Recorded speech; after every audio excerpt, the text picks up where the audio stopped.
Now that we've learned about the anatomy of questions, let's talk about the different types of questions you can add to a Google form. In the drop-down menu, you'll be able to see a variety of questions. In this video, we're going to go over the first half of the question types, and in the next video, we'll cover the remaining. So let's get started with the categories of these questions. You'll notice there are some division elements here. All of the question types in this section are text items. These are choice items. And then we have file items.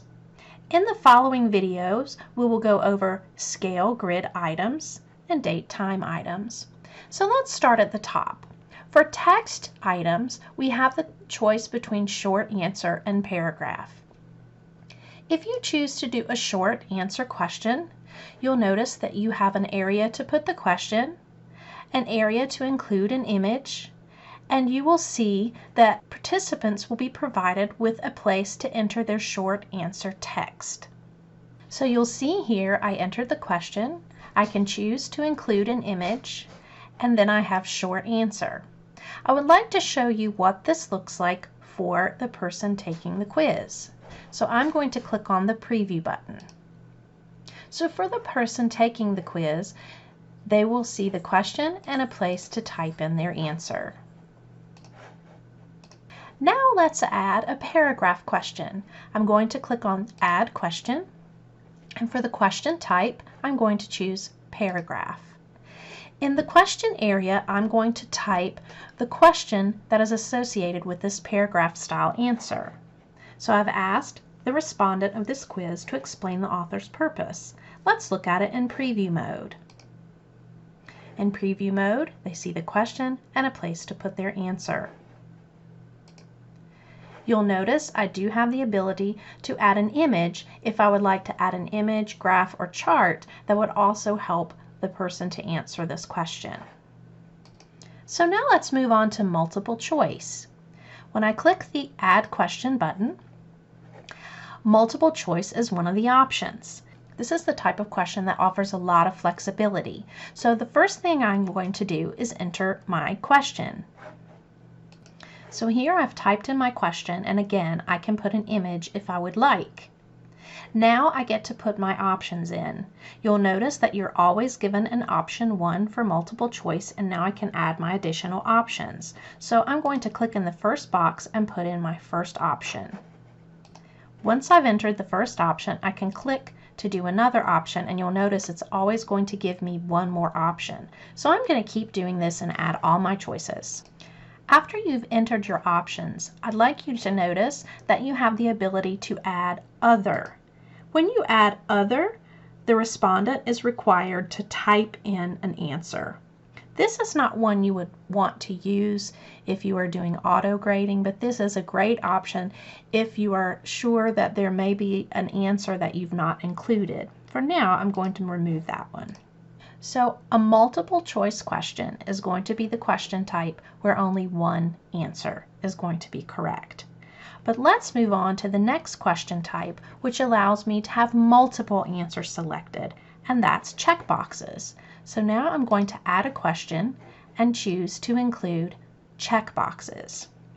So for checkboxes, you'll notice it looks very similar to the multiple choice option, except the place where you would choose is a box instead of a circle.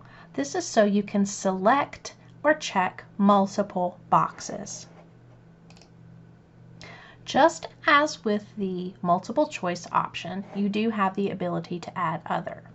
While I'm here, I'd also like to point out that for the multiple choice category as well as for the checkbox category, you actually have the ability to enter images in addition to text. So if I wanted to use animals in this for those students who maybe needed some additional help, I can click on Add Image.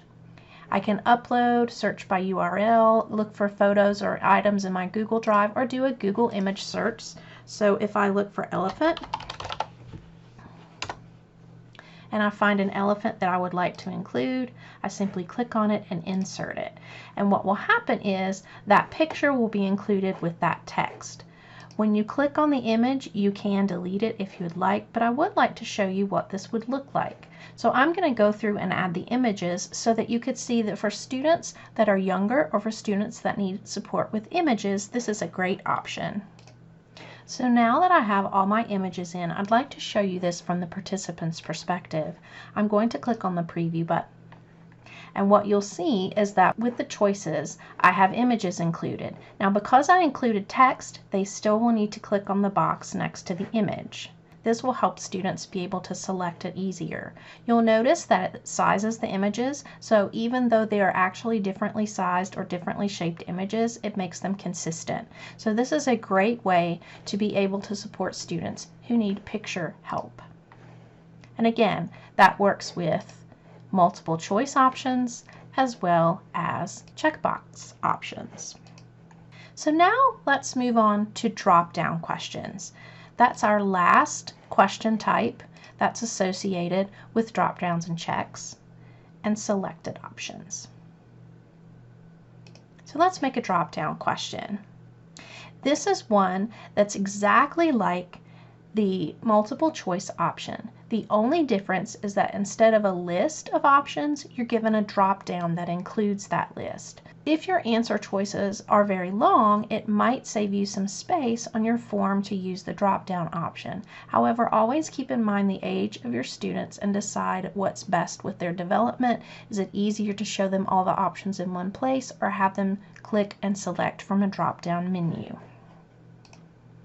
You'll notice as you begin entering answers, sometimes Google will offer you suggestions so that you can quickly click and insert some. Those are often with true and false or yes, no, maybe. You'll get those options and you can just click and add them all, and it makes it a little faster. So with this drop-down option, that I'll show you what that looks like to participants. That will simply be a drop-down box. Now this was a really short one, but you can see how if you had multiple answers that actually saves space in your form. Instead of having all the options listed, that just gives the drop-down menu and they can select from there. So now let's add the last question type we're going to go over in this video, which is the file upload.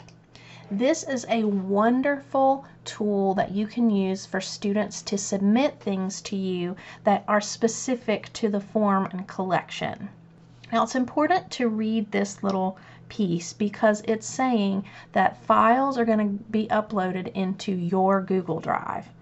Now this only works when respondents are signed into Google. So if you are doing this with parents, they do have to have a Google account before they can submit things to you.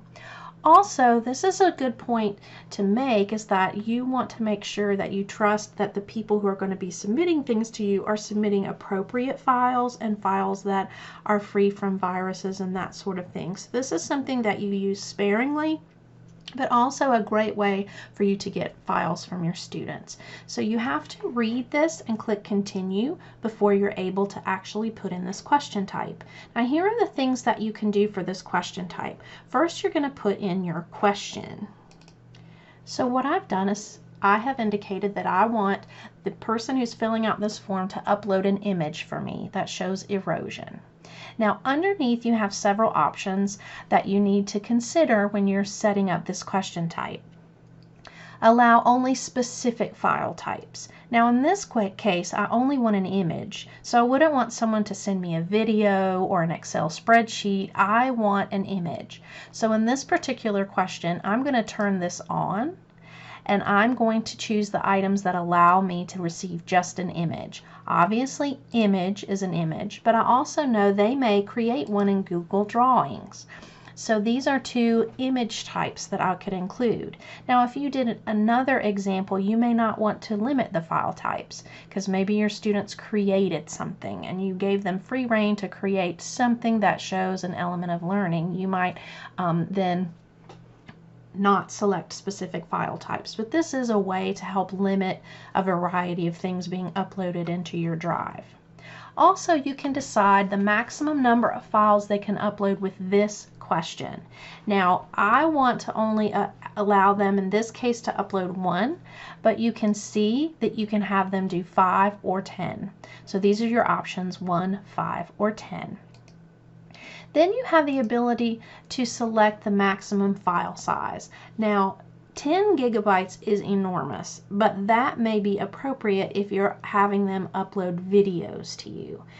1 megabyte is really small, so you may want to pick something in the middle. Now, this is a great place to point out and remind you that in our Google Apps for Education, you do have unlimited space. So you don't have to worry so much about the space in your drive, but you do want to kind of think about the file types they're sending you so you can choose an appropriate maximum file size. I'm going to make mine 100 megabytes because I'm doing images and they might have a pretty high quality image. So this is how to use file upload.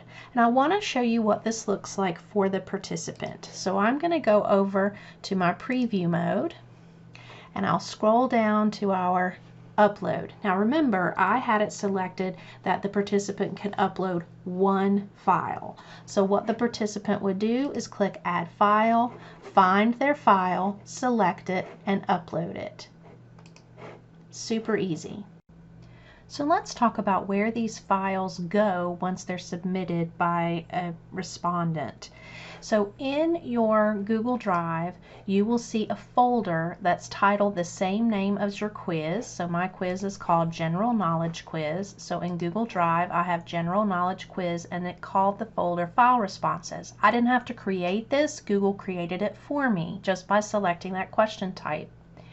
Inside that folder is going to be another folder associated to the question that required a file upload. So I see upload an image that shows erosion. So if I go inside that folder, it will put the image that someone submits along with their name appended to the end. So this is how I can get to that file. The other way I can get to that file in case I forget is by going on the Responses tab, going to the question, and clicking View Folder, and that will take you directly to the folder. So we've gone over the first 6 file types for questions. If you watch the second video, we'll go over those remaining question types.